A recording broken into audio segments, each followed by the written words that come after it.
Muy buenas noches. Lindo estar nuevamente con ustedes, hermoso tiempo.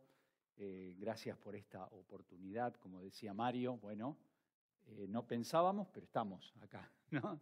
Pero lindo porque podemos seguir compartiendo juntos la palabra de Dios. Agradecemos nuevamente por esta linda comunión, compañerismo que tenemos en la obra de Dios.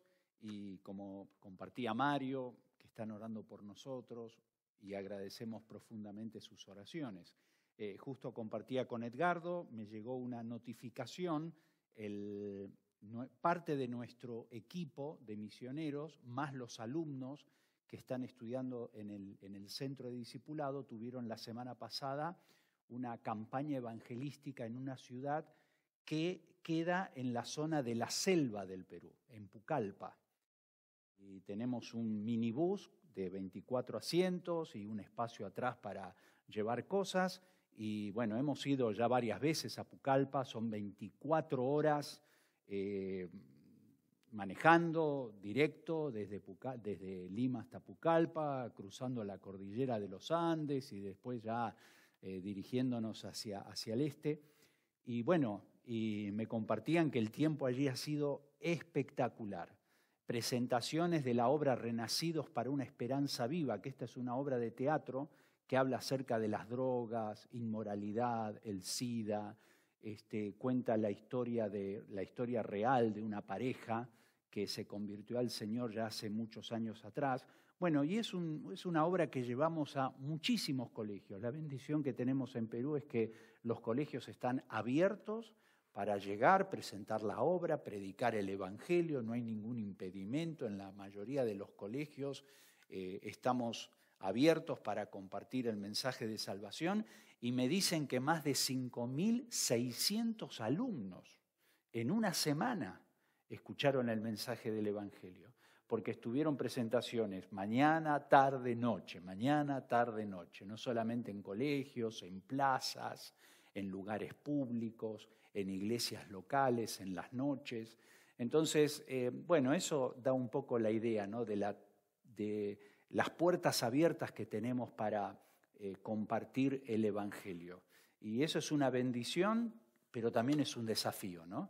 Así que necesitamos, y bueno, muchos han dicho, mira, ¿por qué no se quedan una semana más? Tenemos más lugares, pero no, ya había que regresar. Y volver ahí no es fácil porque es una distancia larga y hay otros lugares también donde quisiéramos ir y que ya hemos ido también, ¿no? Pero bueno, les comparto esto también como un motivo de gozo, de gratitud a Dios y seguir confiando en el Señor, orando a Dios para que Dios nos siga guiando y llegar, ¿no?, a más lugares con este precioso mensaje del Evangelio. Bueno, vamos a ir a Juan capítulo 4 y vamos a considerar ahí algunos versículos, algunas verdades importantes para que nosotros podamos meditar juntos en la palabra de Dios. Cuando abrimos Juan capítulo 4, sabemos que este pasaje habla del encuentro de Jesús con aquella mujer samaritana, la conversación que tuvo Jesús con esa mujer y lo que Dios hizo en Samaria, en toda aquella región, a raíz de la conversión de esta mujer. Pero a mí me gustaría enfocar este pasaje viendo la diferencia que había entre Jesús y los discípulos. Porque la forma en que Jesús encaró este viaje, llegando a Samaria y el paso de ellos por Samaria, fue muy diferente a la forma en cómo lo hicieron los discípulos. Y eso es una constante, ¿no? El Señor siempre vamos viendo en la palabra de Dios que el Señor va haciendo cosas que quizás nosotros no las haríamos de esa manera, pero Él es como que nos va marcando el paso, ¿no? Él es aquel que nos indica cómo es que debemos vivir de tal manera que podamos agradar al Señor. Bueno, y vamos a ver algunas diferencias, ¿no?, en esta noche entre Jesús y los discípulos. Y la primera diferencia que vamos a notar aquí es que Jesús tenía un camino diferente. Miren, cuando empezamos acá leyendo el pasaje, Juan capítulo 4, versículo 1, dice: Cuando pues el Señor entendió que los fariseos habían oído decir, Jesús hace y bautiza más discípulos que Juan, aunque Jesús no bautizaba sino sus discípulos, salió de Judea y se fue otra vez a Galilea, y le era necesario pasar por Samaria. Cuando uno ve un mapa, Jesús estaba en Judea, en la parte sur del territorio de Israel. Él quería trasladarse hasta Galilea y podría haberlo hecho sin pasar por Samaria. Uno tenía que cruzar el Jordán hacia el lado oeste, dirigirse hacia el norte y después volver a cruzar el Jordán y ya estabas en territorio de Galilea. Es decir, evitar pasar por Samaria, y esa era la ruta normal que todo judío hacía, porque la idea era justamente evitar Samaria, porque judíos y samaritanos no se llevaban bien, habían conflictos entre ambos. Sin embargo, dice acá que le era necesario, no porque geográficamente no hubiese opción, no porque no hubiera otro camino para llegar a Galilea. Le era necesario, ¿por qué? Porque el Señor tenía una cita pendiente o una cita agendada con aquella mujer en aquel pozo de Jacob. Entonces, ¿qué es lo que notamos acá? El Señor siempre tiene un camino diferente. A nosotros nunca se nos hubiese ocurrido pasar por Samaria. Si el Señor hubiese preguntado a los discípulos, bueno, tenemos que ir a Galilea, ¿cómo vamos? Ya, todos hubieran dicho, Señor, por Samaria no. Mejor cruzamos, vamos por el lado oeste del Jordán y llegamos a Galilea. Pero el Señor no les consultó, no les preguntó. Él tomó el camino que él consideraba que debía tomar porque le era necesario. Entonces, ¿qué aprendemos acá? Que el Señor siempre tiene un camino diferente. Él nunca hace las cosas como nosotros las hubiéramos hecho. ¿Por qué? Porque nosotros analizamos las cosas desde nuestra ventaja personal, nuestra conveniencia, la forma más fácil, la forma de evitar conflictos. Es decir, buscamos el medio, ¿no? La forma más sencilla, menos complicada. Bueno, el Señor siempre tiene un camino diferente. Recién cantábamos, ¿no? Es necesario que tú crezcas y que yo mengüe, Señor. Hay ciertas cosas que son necesarias en nuestra vida cristiana, porque el Señor no está interesado en nuestro confort. El Señor no busca nuestra, que pasemos una vida cristiana confortable, agradable, sin problemas. No, el Señor lo que busca es nuestra santidad. Dios está ocupado en nuestra santidad. Y para que esa santidad realmente se perfeccione, podamos seguir creciendo en esa santidad, es necesario pasar por Samaria. A veces Dios nos hace pasar por Samaria, nos hace pasar por situaciones incómodas, situaciones difíciles, situaciones que quizás nos hubiesen gustado evitar, pero el Señor lo que está haciendo es formando nuestro carácter, enseñándonos que a veces es necesario pasar por Samaria, soportar hostilidad, soportar quizás situaciones que no son agradables, pero ¿por qué? Porque Dios a través de esa circunstancia, Él nos quiere utilizar para ser de bendición a otros. Y miren, esta misma palabra, le era necesario, es la palabra que usa el apóstol Pedro en Primera de Pedro, capítulo 1. Pedro usa la misma expresión, Primera de Pedro, capítulo 1, versículo 6. Dice, en lo cual vosotros os alegráis, Primera de Pedro 1:6, en lo cual vosotros os alegráis, aunque ahora, por un poco de tiempo, si es necesario, tengáis que ser afligidos en diversas pruebas. O sea que a veces el Señor, si lo considera necesario, el Señor no te va a hacer sufrir por las puras. No es que Él se goza en verte sufrir. Pero si es necesario que pasemos por situaciones tal vez no agradables, pero que nos van a ayudar a crecer en nuestra fe, entonces Dios nos va a llevar por ese camino para que crezcamos, para que nos fortalezcamos en Él, para que podamos seguir avanzando en nuestra comunión y en nuestra madurez cristiana. Entonces, ¿qué simboliza Samaria? Quizás es el lugar, nuestra zona de no confort, ¿no? Nuestra zona en la cual humanamente no nos gustaría estar, pero que es necesario que estemos. Situaciones, circunstancias, en fin, experiencias que Dios va permitiendo en nuestra vida cristiana y que a veces quizás las pensamos y decimos, pero Señor, ¿pero por qué? ¿No hubiera sido mejor de otra manera? ¿No hubiera sido mejor así? Y nosotros a veces nos resistimos, ¿no? Porque queremos evitar Samaria, pero es necesario. Y los discípulos acompañaron a Jesús en este viaje y vieron en primera persona la obra de Dios. En un lugar donde quizás humanamente no pensarían que Dios iba a obrar, pero Dios lo hizo de una manera tremenda en la vida de aquella mujer. Y miren, antes de seguir, sabemos, ¿no?, que el Señor se encontró con aquella mujer, Dios obró en su corazón, y es interesante ver cómo esta mujer de Samaria gradualmente fue entendiendo poco a poco quién era Jesús. Porque miren qué interesante, cuando Jesús se encuentra con aquella mujer, dice ahí versículo 6, estaba allí el pozo de Jacob, entonces Jesús, cansado del camino, se sentó junto al pozo, era como la hora sexta, vino una mujer de Samaria a sacar agua, Jesús le dijo, dame de beber. Él rompió esa barrera que existía entre un judío y una samaritana, se dirigió verbalmente a esta mujer, versículo 8, pues sus discípulos habían ido a la ciudad a comprar de beber, lo habían dejado a comprar de comer, lo habían dejado solo al Señor.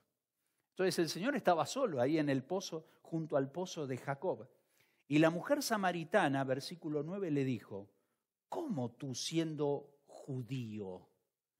Es interesante, ¿no? Porque esta mujer lo que observó en Jesús era simplemente un judío, ¿no? No es que le llamó nada la atención, no es que el Señor aparentaba ser un superhombre o nada por el estilo, era simplemente un judío que estaba pidiendo a una mujer samaritana que le diese de beber. Entonces, ¿cuál fue la primera impresión que causó Jesús en aquella mujer? Bueno, le chocó que un judío le hablara, y ese judío era nada más ni nada menos que el Señor. Pero miren, cuando seguimos leyendo, y el Señor le dice en el versículo 10, si conocieras el don de Dios, ¿quién es el que te dice dame de beber? Tú le pedirías y Él te daría agua viva.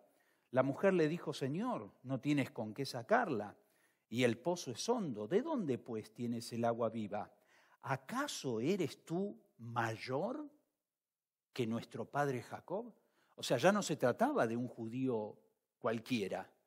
Aparentemente como que el Señor estaba dando a entender que Él podía hacer algo fuera de lo normal.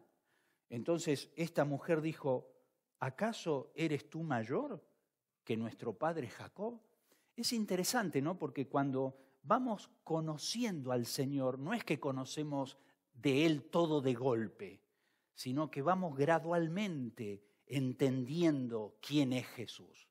Para esta mujer samaritana, Él era un judío, pero después se dio cuenta que era algo más que un judío, uno mayor que nuestro padre Jacob. Y miren qué más, seguimos, versículo 19.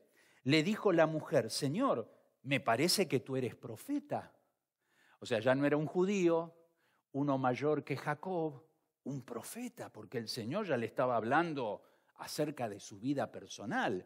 Ve, llama a tu marido, ven acá. Y esta mujer le dijo, no tengo marido. Y el Señor le dijo, bien has dicho, no tengo marido, porque 5 maridos has tenido y el que ahora tienes no es tu marido. O sea, Jesús conocía a esta mujer. Y esta mujer se sorprendió. Señor, me parece que tú eres profeta. Entonces mira, un judío, uno mayor que Jacob, un profeta, y miren cómo termina. Cuando ella ya decide dejar el cántaro. Versículo 27, vinieron los discípulos, se maravillaron de que hablaba con una mujer. Sin embargo, ninguno de ellos le preguntó, ninguno de ellos dijo, ¿qué preguntas o qué hablas con ella? Versículo 28. Entonces la mujer dejó su cántaro y fue a la ciudad y dijo a los hombres, venid, ved a un hombre que me ha dicho todo cuanto he hecho. ¿No será este el Cristo? Un judío, uno más que Jacob, un profeta, el Cristo. Cómo el Señor se va manifestando, ¿no? A medida que vamos enfocándonos en el Señor, nos damos cuenta de una manera gradual que Él es mucho más de lo que pensábamos que era. Mientras Él estaba hablando con esta mujer, llegaron los discípulos. Y miren, versículo 31, entre tanto los discípulos le rogaban, diciendo, Rabí, come. Porque ellos habían ido a la ciudad a comprar algo para comer, llegaron, le dijeron, Rabí, come. Él les dijo, yo tengo una comida que comer que vosotros no sabéis. Entonces Jesús tenía un camino diferente y Jesús tiene una comida diferente. Porque los discípulos habían ido a comprar algo para comer y le estaban insistiendo, Rabí, come. Y el Señor les dijo, yo ya tengo una comida que comer, que vosotros no sabéis. Entonces los discípulos decían unos a otros, ¿le habrá traído alguien de comer? Y Jesús le dijo, mi comida es que haga la voluntad del que me envió y que acabe su obra. Jesús siempre tiene un camino diferente. Él nunca hace las cosas como nosotros las haríamos. Y Jesús tiene una comida diferente. ¿Por qué? Porque Él estaba lleno de la voluntad de Dios. Los discípulos estaban pensando en la comida terrenal, pero Jesús les estaba hablando de una comida espiritual. Mi comida es hacer la voluntad del que me envió.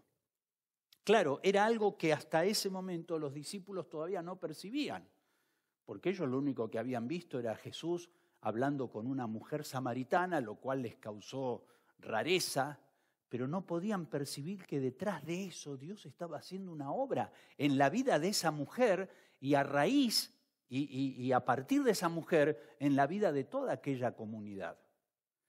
Entonces, una comida diferente. ¿Cuál era la comida? Hacer la voluntad del que me envió.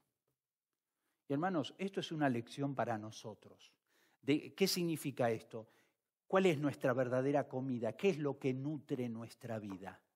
¿Qué es lo que nos satisface?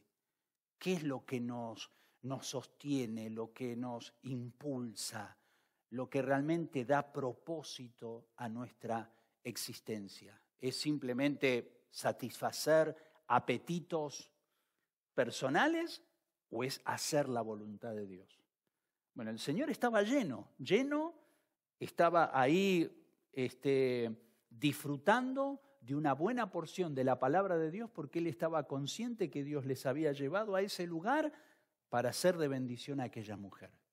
Y mira, dice, mi comida es que haga la voluntad del que me envió. No basta con saber la voluntad de Dios. No, hay que hacer la voluntad de Dios. ¿Dónde está la voluntad de Dios? En su palabra. Si tú quieres saber la voluntad de Dios, bueno, hay que leer la palabra de Dios. Porque ahí vemos los parámetros, los principios, las instrucciones necesarias para vivir de acuerdo a la voluntad de Dios para nuestra vida. Entonces, cuando nosotros dejamos que este libro, alguien dijo una vez, no debemos leer la Biblia. Lo que tenemos que hacer es que tenemos que dejar que la Biblia nos lea a nosotros. Tenemos que abrir nuestra vida y dejar que la palabra de Dios penetre. Y penetre en nuestro corazón y vaya analizando nuestros pensamientos, nuestras intenciones, nuestros deseos. Entonces, esa era la comida del Señor. El Señor tenía un camino diferente. Nadie hubiese querido pasar por Samaria, pero el Señor debía hacerlo porque había un propósito. Y el Señor tenía una comida diferente. Y cuando estamos dispuestos a ir por el camino del Señor, cuando estamos dispuestos que Él haga en nuestra vida lo que es necesario, entonces nos vamos a alimentar de aquellas cosas que realmente tienen sentido. Vamos a dejar que el Señor nos sostenga. Y miren, más adelante, si comparamos por acá, en el capítulo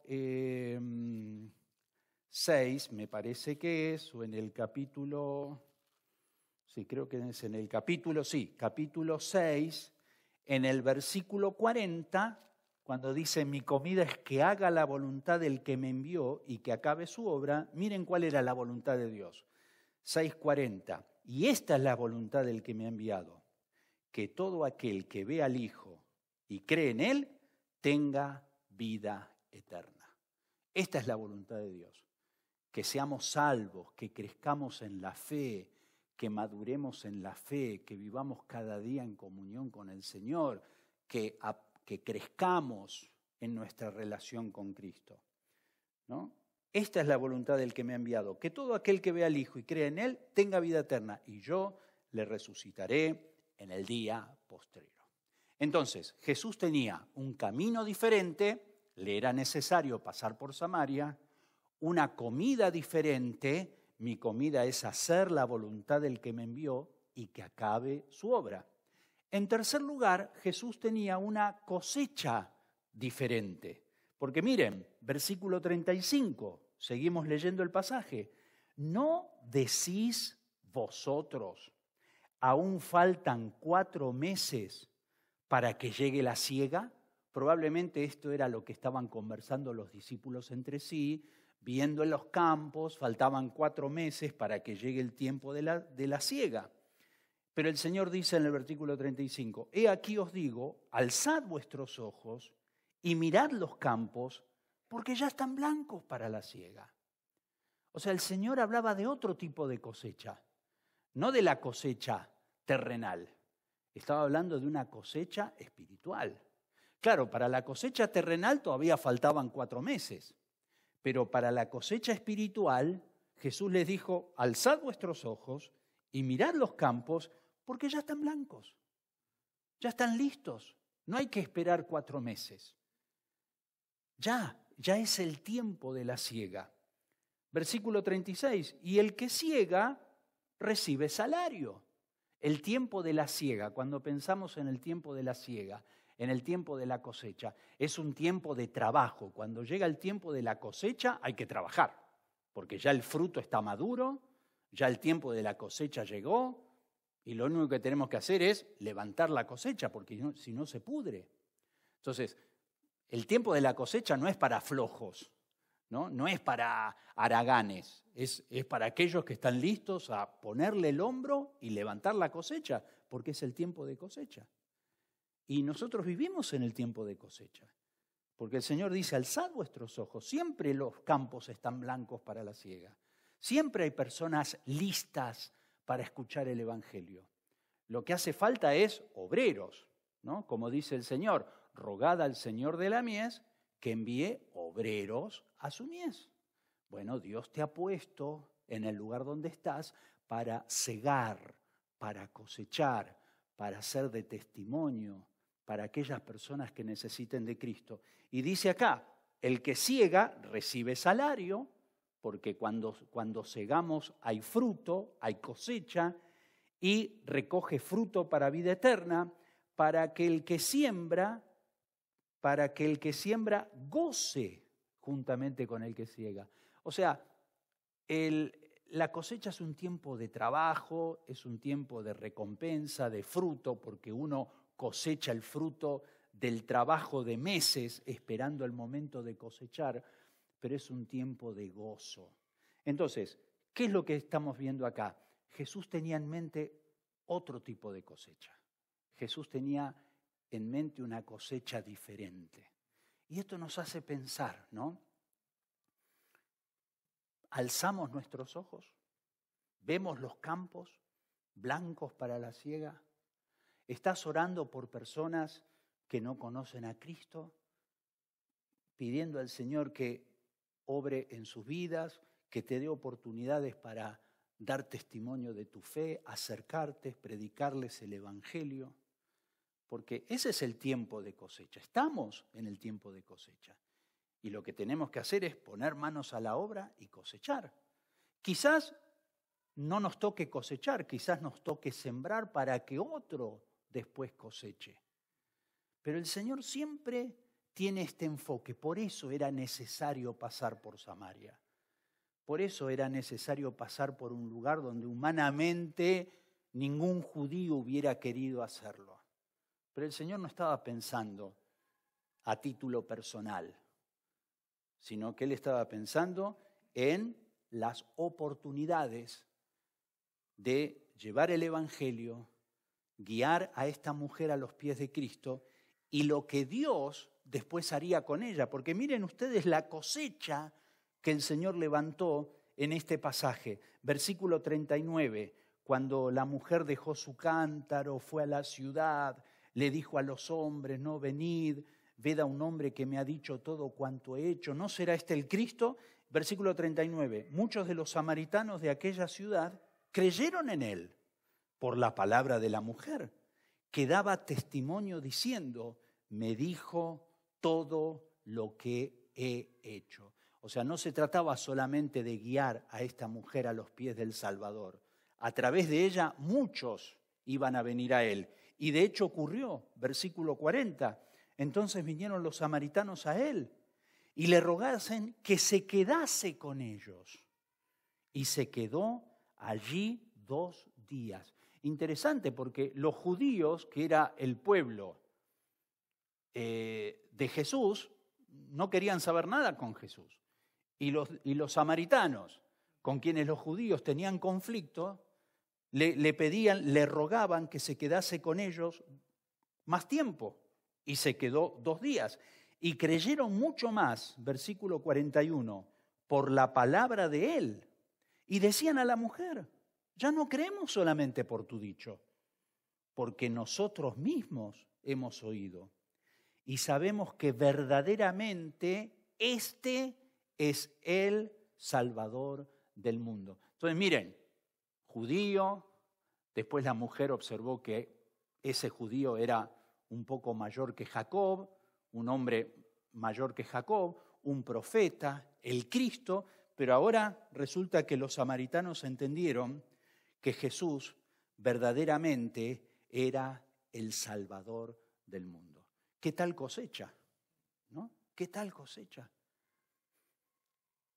Por medio de la conversación con una mujer, quizás una conversación que ningún judío hubiera hecho, porque era casi indecoroso que un judío en público se dirigiera a una mujer desconocida y menos samaritana. Pero el Señor rompió con esas barreras, con esos prejuicios. Muchas veces tenemos que romper con prejuicios y con barreras que a veces nosotros nos ponemos, ¿no? Barreras sociales, culturales. Pero el Señor atravesó todas esas diferencias. No solamente la diferencia entre un hombre y una mujer o una samaritana y un judío, una diferencia mayor. Una mujer pecadora y el Hijo de Dios. Y el Señor llegó hasta ella. O sea, el Señor no hace acepción de personas. Mira qué lindo, ¿no? El Señor tenía un camino diferente. Si Él no hubiese tomado ese camino, no hubiésemos tenido Juan capítulo 4. Y tal vez esta mujer nunca hubiese llegado a los pies del Salvador. Jesús tenía un camino diferente, Jesús tenía una comida diferente porque Él se alimentaba de hacer la voluntad de Dios. Y ese es un desafío para nosotros, nutrirnos de buscar la voluntad de Dios en su palabra. ¿Pero para qué? Para que su palabra nos transforme y podamos vivir conforme a esa voluntad. Entonces Jesús tenía un camino diferente, una comida diferente, una cosecha diferente, y podríamos concluir que Jesús tenía un corazón diferente, porque el corazón de Jesús era siempre hacer la voluntad de Dios. Cantábamos, ¿no? Es necesario que tú crezcas y que yo mengüe, Señor. Y esa es una gran verdad. La pregunta es, ¿está creciendo el Señor en tu vida? ¿Te estás pareciendo más cada día a Jesús? Esas diferencias que existen entre Jesús y nosotros cada día se van acortando un poquito más, porque la idea es que cada día podamos crecer en una comunión más íntima con el Señor y empezar a ver la vida desde el punto de vista de Dios y empezar a estar en sintonía con el Señor, buscar una relación diaria con Él, para que podamos caminar conforme a su perfecta voluntad. Y cuando Él nos lleve por Samaria, entender que eso es necesario para nuestra vida cristiana. No quejarnos, no resistirnos, sino decir, Señor, gracias. Gracias porque estas cosas son necesarias para mi madurez. Más bien enséñame y ayúdame a disfrutar de esa porción de tu voluntad que tú tienes preparada para mí y ser partícipe de esta cosecha de almas. Y todos participamos de esa cosecha. Hermanos, cuando ustedes están orando por nosotros, por otros misioneros, eres parte de esta cosecha, porque es la cosecha que Dios está levantando en el mundo entero y en el lugar donde estamos. Entonces hay tarea para hacer y Dios nos invita a todos a ser partícipe de ella. Así que en esta noche podemos pedirle al Señor que Él nos ayude, ¿no? a ver la vida como Dios la ve. Es tan distinta la forma en que Jesús veía las cosas a cómo la veían los discípulos. Y nosotros nos parecemos más a los discípulos que al Señor, ¿no? Porque los discípulos ahí no estaban muy seguros, seguramente rezongaban cuando Jesús estaba caminando en dirección a Samaria, no estaban incómodos, lo dejaron solo, se fueron todos juntitos a comprar para comer, porque así estaban juntos y se defendían unos a otros, y al pobre Jesús lo dejaron ahí solito, pero el Señor tenía una tarea por delante. Así que bueno, este es un desafío para nosotros, ¿no? Para caminar como Jesús caminó, tener la comida que Jesús tenía, ser partícipes de su cosecha y poder tener un corazón conforme al corazón de Dios. Vamos a inclinar nuestros rostros, vamos a orar al Señor y vamos a pedir que Él nos guíe en esta noche. Gracias, Padre Celestial, por tu palabra. Gracias, Señor, por el desafío. Gracias por el testimonio de nuestro Señor Jesucristo y cómo Él, a través de las decisiones que iba tomando y también la forma en la que Él iba actuando, Señor, todo era de enseñanza, tanto para los discípulos como también para nosotros. Gracias por aquella mujer que con su pecado, con sus fracasos, con su debilidad, pero un día llegó la salvación a su vida y el Evangelio transformó su vida, dejó su cántaro y fue de testimonio a los hombres de aquella ciudad. Y luego muchos de ellos llegaron a los pies del Salvador. Señor, enséñanos y ayúdanos cada día a ser instrumentos en tus manos, como lo fue aquella mujer. Y que podamos dar testimonio de lo que Cristo hizo en nosotros, para que muchos puedan ser guiados a los pies del Salvador y reconocer que Jesús es verdaderamente el Hijo de Dios, el Salvador del mundo. Gracias por tu amor, gracias por este tiempo juntos. En Cristo Jesús oramos. Amén. Gracias, hermano.